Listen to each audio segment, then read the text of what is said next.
breaking down the fiscal 2018 budget passed by Senate. By a vote of 51-49, Senate Republicans passed a fiscal 2018 budget right along party lines, with every single Democrat voting against the budget framework, and all Republicans, save for one, voting for it. The fiscal 2018 budget passed late Thursday night is not a legally binding document, but it does serve as an outline of federal spending and revenues. It gives Congress some level of control over the appropriations process of how funds will be spent. The measure is estimated to add $1.5 trillion to the deficit over the next 10 years and contains about $5.1 trillion in spending cuts. The bill now heads to the House for approval.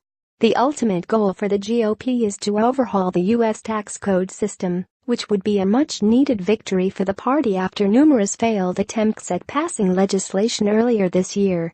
The budget framework sets up rules that allow for a reconciliation process that tells the Senate Finance Committee that a tax bill cannot be filibustered if it adds $1.5 trillion or less to the deficit over the next 10 years. Under the process of reconciliation, the GOP tax bill only needs a simple majority of 51 votes to clear the Senate chamber. It also means Democrats will not be allowed to filibuster on the floor, a stalling tactic that requires 60 votes to break. Republicans wouldn't need a single Democratic vote to pass their tax bill under this process. Democrats have warned more than $1 trillion will be cut from Medicaid, and about $470 billion will be cut from Medicare over a decade. This nasty and backwards budget greenlights cuts to Medicare and Medicaid in order to give a tax break to big corporations and the wealthiest Americans, Senator Minority Leader Chuck Schumer, DNY, said. It shifts the burden from the wealthy and puts it squarely on the back of the middle class and blows a hole in the deficit to boot.